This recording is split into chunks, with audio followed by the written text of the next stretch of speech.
आज के इस रियल वर्ल्ड में मेरे दोस्त इन्वेस्टमेंट जरूरी है। चाहे आप जिस भी लेवल पे हो, जो भी आप हो, जितना भी कमाते हो, इन्वेस्टमेंट इंपॉर्टेंट है। थोड़ी सी इन्वेस्टमेंट जरूर करें। Today's investment determine tomorrow's future. क्या है? Today's investment determine tomorrow's future. आज का इन्वेस्टमेंट कल को निर्धारित करता है। तो आज इन्वेस्टमेंट करेंगे, कल आपको रिटर्न मिलेगा। ये बहुत अच्छी बात है। बहुत ही छोटी सी वर्ड में सब चीज़ बता देता है। आज का इन्वेस्टमेंट आपको कल का समय निर्धारित करता है। तो टुडेज इन्वेस्टमेंट कीजिए ताकि कल आपका अच्छा हो। इन्वेस्टमेंट इंपॉर्टेंट है। जब भी हम इन्वेस्टमेंट की बात करते हैं तो मैं आपसे पीपीएफ या कोई गवर्नमेंट की सेविंग स्कीम की बात नहीं कर रहा हूँ। Investment are subject to market risk. Investment are subject to market risk. मैं मार्केट रिस्क की बात करते हो, higher risk higher return, higher risk higher return. Financial market, capital market, वहाँ पे पैसा कैसे लगाएं, कैसे सूझबूझ से आप पैसा लगाएं, कंपनीज का फंडामेंटल को कैसे पढ़े, कंपनीज ग्रोथ स्टेज पे या कंपनी ग्रोथ नहीं कर रही है, कंपनी का ऑर्गेनिक ग्रोथ है या इनऑर्गेनिक ग्रोथ है, कंपनी का एबिटा कितना है, प्रॉफिट कितना है, रेवेन्यू मॉडल क्या है, कंपनी का ऑपरेटिंग मॉडल क्या है। इन सारे फंडामेंटल को जानना जरूरी था अगर आप कंपनी में पैसा लगाते हैं। पिछले वीडियो में मैंने आपको मोबिक्विक का एंड विशाल मेगा मार्ट का आईपीओ के बारे में बताया था। उस आईपीओ में मैंने आपको बताया था विशाल मेगा मार्ट का फाइनेंशियल परफॉर्मेंस, विशाल मेगा मार्ट का ऑपरेटिंग मॉडल, बिजनेस मॉडल, सारे मुद्दों को पर डिस्कस किया था। अगर आपको देखना हो तो आप पीछे के वीडियो को देख सकते हैं और समझ सकते हैं कि विशाल मेगा मार्ट का फाइनेंशियल परफॉर्मेंस, फाइनेंशियल मैट्रिक्स कैसा है। सिमिलरली मोबिक्विक कैसे परफॉर्म कर रहा है। ये दोनों कंपनी आईपीओ ला चुकी है। आने वाली वीडियो में बहुत सारे कंपनीज का आईपीओ के बारे में लेकर के आऊंगा। बहुत सारी कंपनीज आईपीओ लाने वाली हैं। आपको क्या करना है, वीडियो को लाइक करें और चैनल को सब्सक्राइब जरूर करें, बिकॉज हर तरह का आईपीओ मैं आपके सामने इस वीडियो के माध्यम से और इसी तरह के वीडियो के माध्यम से लाता रहूंगा। बहुत इंपॉर्टेंट है। अगर आप फाइनेंशियल मार्केट में इंटरेस्टेड हैं, पैसा इन्वेस्ट करना चाहते हैं, मैक्सिमम रिटर्न बनाना चाहते हैं, तो आप तुरंत के तुरंत सब्सक्राइब करें ताकि आप किसी भी प्रकार का कोई भी अपॉर्चुनिटी आप मिस ना करें। आज इस वीडियो में आपको बताने वाला हूं एक बहुत बड़ा इन्वेस्टमेंट का अपॉर्चुनिटी जो ऑलरेडी एक बूम पे है, बट लोगों को नहीं पता है कि इसमें इन्वेस्टमेंट होता कैसे है, इन्वेस्टमेंट का रिटर्न आता कैसे है, कैसे होता है इन्वेस्टमेंट। जी, I am talking about the crypto currency. Crypto currency, crypto currency, crypto currency क्या होता है, कैसे ये क्रिप्टो करेंसी का उद्घाटन हुआ, इंट्रोड्यूस कैसे हुआ, किसने इंट्रोड्यूस किया और कौन सी कंट्री में इंट्रोड्यूस हुआ, आज क्रिप्टो करेंसी का क्या वैल्यू है, क्या इंडिया में ये लीगल है या ये इलीगल है, कैसे काम करता है क्रिप्टो करेंसी। इन सारे मुद्दों के ऊपर मैं आपको सामने डिस्कस करने वाला हूँ। वीडियो को एंड तक देखना, लोगों तक जरूर पहुंचाना, बिकॉज आज के डेट में भी क्रिप्टो करेंसी इंडिया में नया ही है। 2022 फाइनेंस एक्ट 2022 में क्रिप्टो करेंसी के ऊपर बजट में लाया गया था। उससे पहले काफी क्रिप्टो करेंसी में ट्रांजैक्शंस हो चुके हैं।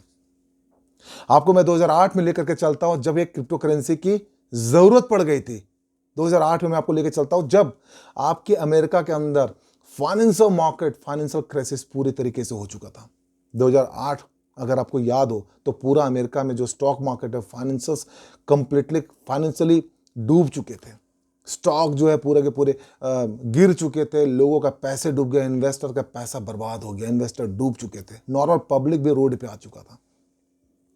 उस समय कोई एक सनकी आदमी, कोई एक पागल आदमी और एक कोई इंटेलिजेंट आदमी भी आप कह सकते हैं, उन्होंने इस बात को बोला कि पैसा मेरा, डिसीजन बैंकर का क्यों, पैसा मेरा, डिसीजन कंपनी का क्यों, मतलब मेरा पैसा, लेकिन डिसाइड कंपनी करेगी कि पैसा ग्रो करेगा या पैसा ग्रो नहीं करेगा, डिसाइड कंपनी करेगी कि पैसा आपका डूबेगा या पैसा आपका बचेगा।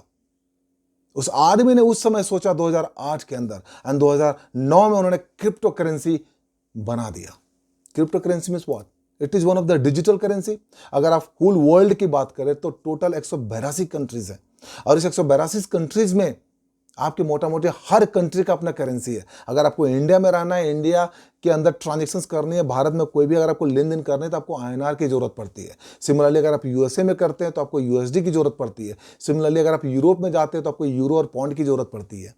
तो हर कंट्री की अपनी करेंसी और हर कंट्री अपनी करेंसी को मजबूत करने में लगा हुआ है। कंपनी, हर कंट्री अपनी करेंसी को मजबूत करने में लगा हुआ है कि मेरी करेंसी सबसे ज्यादा, यूएसडी, पौंड, यूरो, हर कंट्री अपनी करेंसी को मजबूत करने में लगा हुआ है क्योंकि वो कहीं ना कहीं उस कंट्री का फाइनेंशियल परफॉर्मेंस को निर्धारित करता है।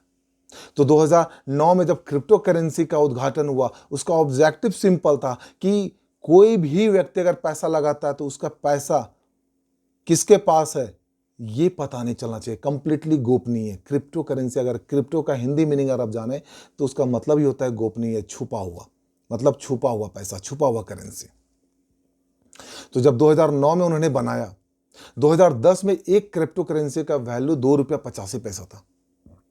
जब 2010 में एक क्रिप्टो करेंसी की बात हुई तो एक क्रिप्टो करेंसी 2 रुपया 85 पैसा के बराबर उसको मापा गया। 2013 में आरबीआई ने इसको बैन कर दिया। इसके ऊपर एक सर्कुलर लाया कि नहीं, ये क्रिप्टो करेंसी कंप्लीटली फ्रॉड है, बहुत बड़ी रिस्क है। लोगों को समझ में नहीं आ रहा था कि ट्रांजेक्शन होती कैसे है, पैसा किसके पास जा रहा है, बिकॉज बीच में मीडिएटर कोई नहीं है। शुक्ला जी को, शर्मा जी को पैसा ट्रांसफर करना है तो आज बैंक है। शुक्ला जी अगर को पैसा ट्रांसफर करेंगे तो एनईएफटी के माध्यम से, आरटीजीएस के माध्यम से, चेक के माध्यम से और इन अदर मोड के माध्यम से पैसा ट्रांसफर करते हैं, तो बैंकर को पता चलता है कि मूवमेंट कैसे हो रहा है। लेकिन क्रिप्टो करेंसी में पता ही नहीं चलता है। शुक्ला जी ने शर्मा जी को जो पैसा ट्रांसफर किया, बीच में कोई मीडिएटर नहीं, किसी को पता ही नहीं है कि पैसा गया कहां। सिर्फ उसी को पता है जिसने पैसा भेजा और जिसने रिसीव किया। यह क्रिप्टो करेंसी का सबसे बड़ा जो स्ट्रेंथ है वो ये है कि लोगों को पता ही नहीं है, कोई बीच में मीडिएटर नहीं, कोई बीच में मीडिएटर नहीं। अब ये जब क्रिप्टो करेंसी आया 2010 के बाद 2013 में इसको बैन किया गया।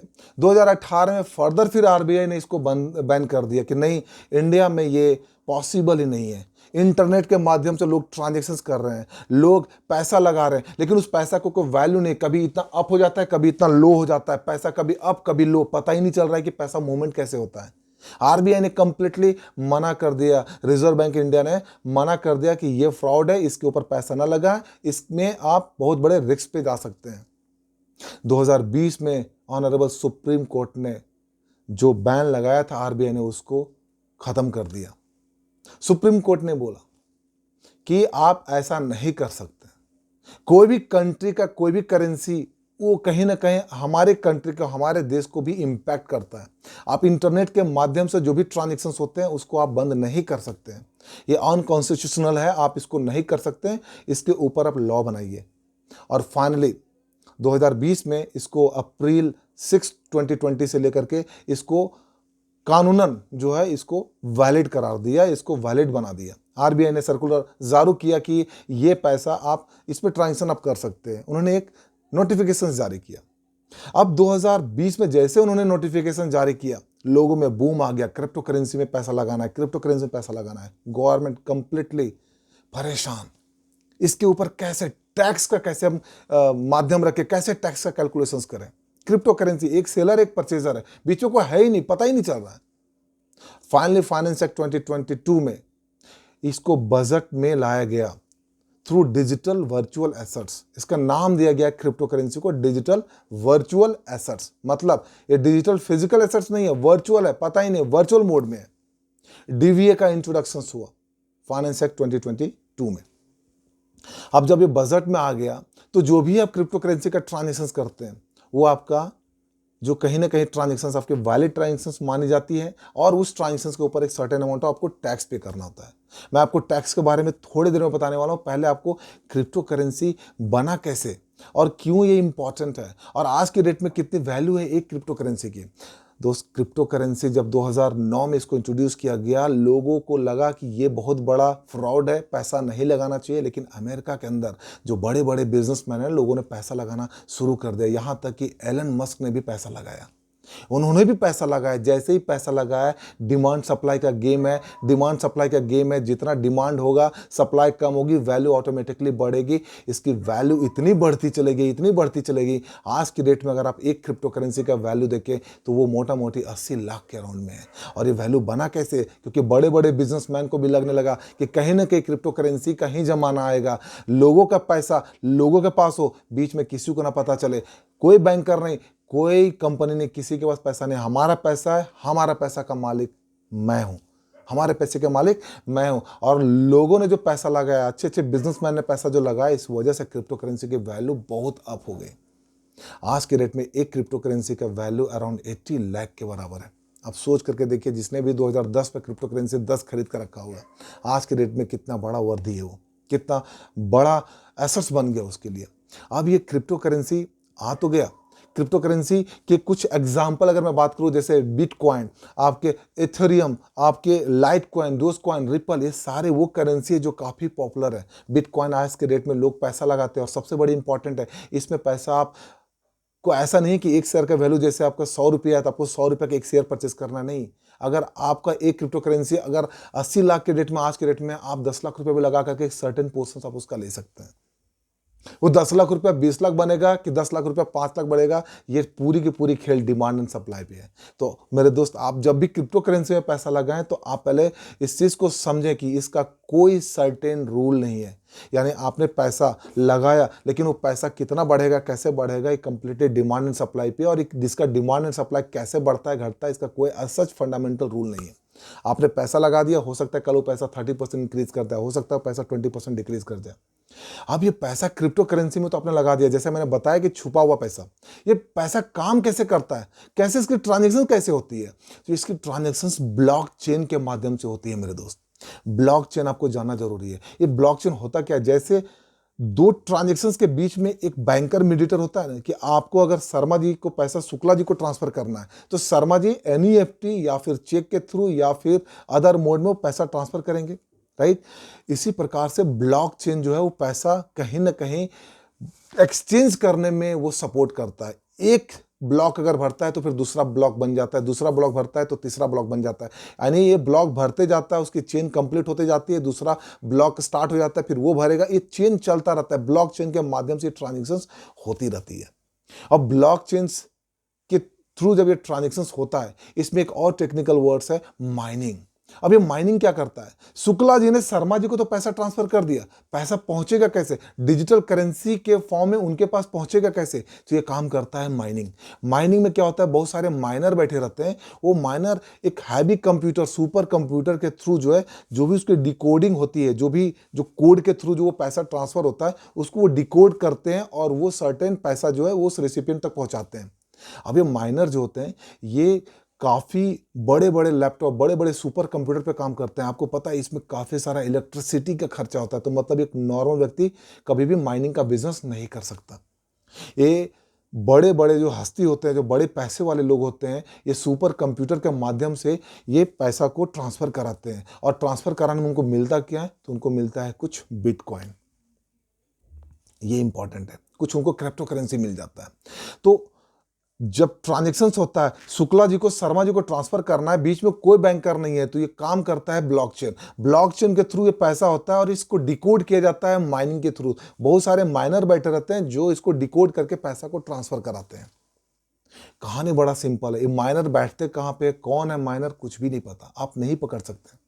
आप सिंपली ट्रांजैक्शंस करेंगे, सर्टेन ऐप्स इसके बने हुए हैं, उस ऐप के माध्यम से आप ट्रांजैक्शंस करें, बीच में जो माइनर होता है वो आपको डिकोड करके पैसा ट्रांसफर कर देता है, बीच में कोई भी इसमें नहीं है।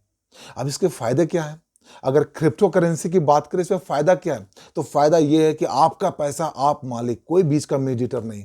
मतलब आपका पैसा डूबेगा नहीं, इस बात की कोई अदर थर्ड पार्टी डिसाइड नहीं करेगा। बैंकरप्ट हो गई बैंक, वो बैंकरप्ट जो बैंक है वो डिसाइड नहीं कर सकते कि आपका पैसा डूबा है कि नहीं। कंपनीज जो है वो इंसॉल्वेंट हो जाती है, वो डिसाइड नहीं करेगी कि आपका पैसा डूबा कि नहीं हुआ। इसमें क्या होता है कि छोटा सा अमाउंट पे करके आप जो है क्रिप्टो करेंसी के थ्रू अच्छा पैसा बना सकते हैं।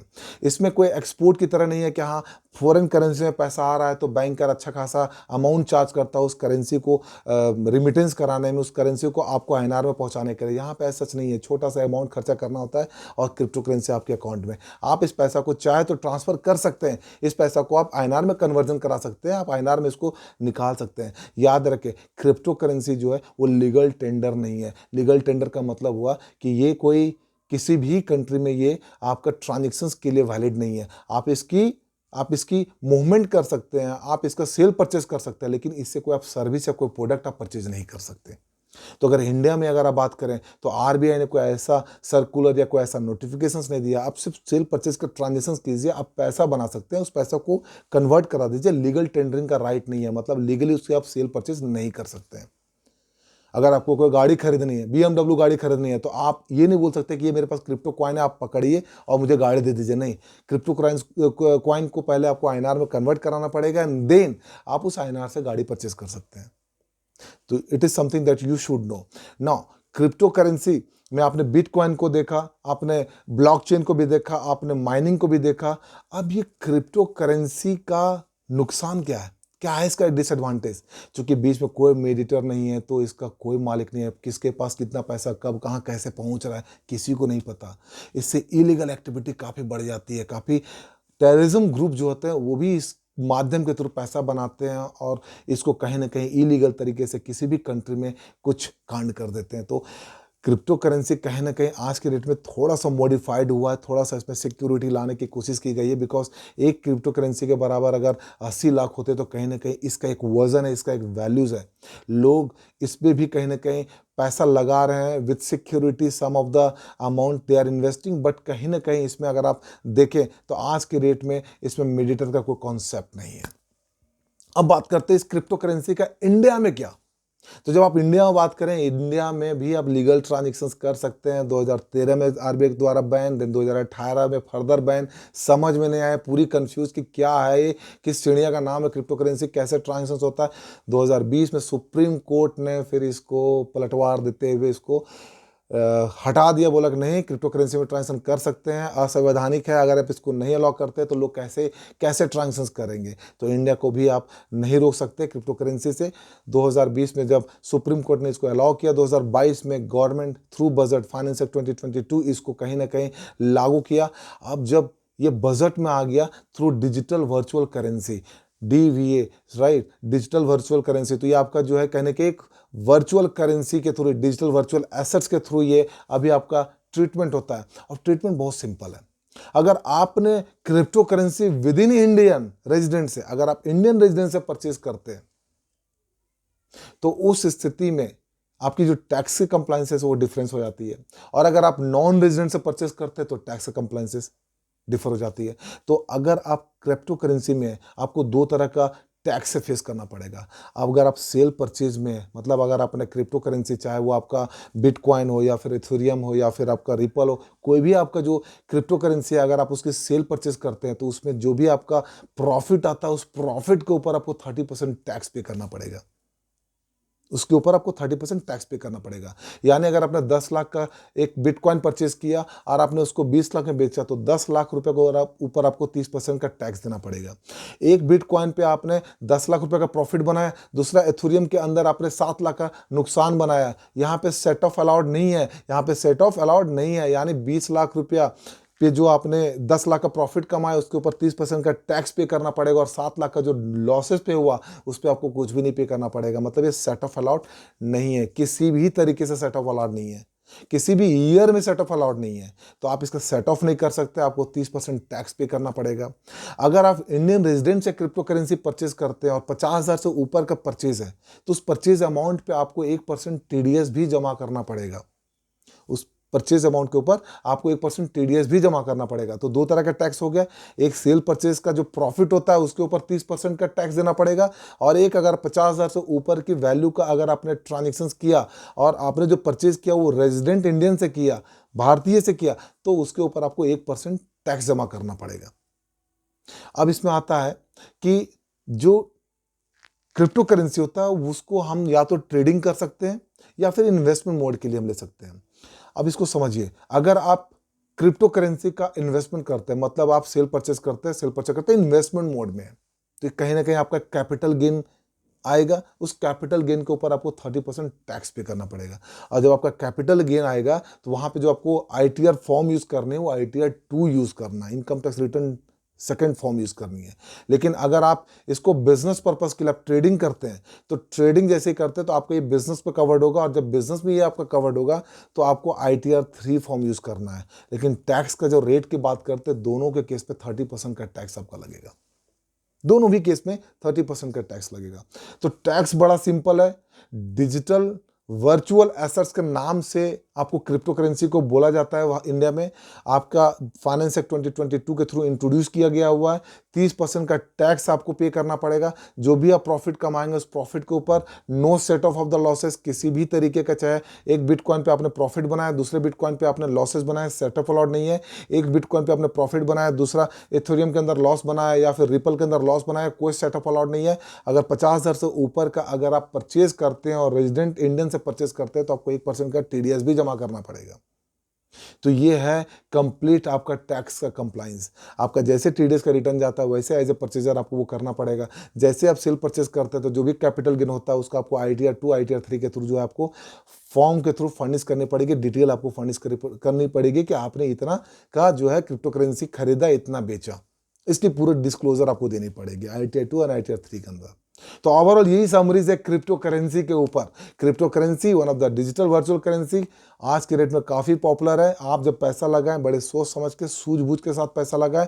बहुत सारे ऐसे क्रिप्टो करेंसी आज के डेट में अराउंड 1500 से ऊपर क्रिप्टो करेंसी है, बट जो पॉपुलर हुए हैं वो अराउंड जो आपका है वो 50 से ज़्यादा का क्रिप्टो करेंसी आपके पॉपुलर नहीं हुए हैं। तो जो भी आप क्रिप्टो करेंसी में पैसा लगाते हैं आप इस उद्देश्य से लगाएं कि आप उसको कहीं ना कहीं पूरी पैसा नहीं लगा रहे हैं, मतलब पूरी की पूरी अपनी फंड उसमें नहीं लगाना है, थोड़ा सा पैसा लगाना है एंड बाकी का पैसा नहीं लगाना है। क्रिप्टो करेंसी बहुत इंपॉर्टेंट है आज के डेट में, बहुत ही कहीं ना कहीं इसको इंडिया में आज पॉपुलर माना जा रहा है। आगे क्या इसके अंदर होगा, क्योंकि अगर आप देखें तो अभी USA के जो प्रेसिडेंट है डोनाल्ड ट्रंप, इन्होंने इलेक्शंस में बोला हुआ था कि क्रिप्टो करेंसी कहीं ना कहीं अमेरिका में रोका जा रहा है, और उन्होंने इस बात को बल दिया कि अगर उनकी सरकार आएगी तो क्रिप्टो करेंसी को कहीं ना कहीं बढ़ावा दिया जाएगा, क्रिप्टो करेंसी कहीं ना कहीं और पॉपुलर होगा। तो ये आने वाला समय बताएगा कि क्रिप्टो करेंसी कितने बढ़िया होने वाले हैं, कितना इसके ऊपर व्यापार होने वाला है, कैसे लोग ट्रांजेक्शन करने वाले हैं, कैसे पैसा इसमें लगाने वाले हैं और कितना ये इकोनॉमी को सपोर्ट करेगा।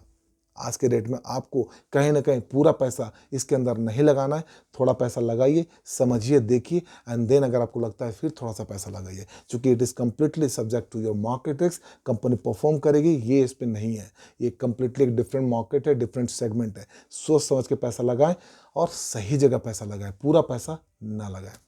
This is Sachin Singh signing out, until we meet again. Thank you very much.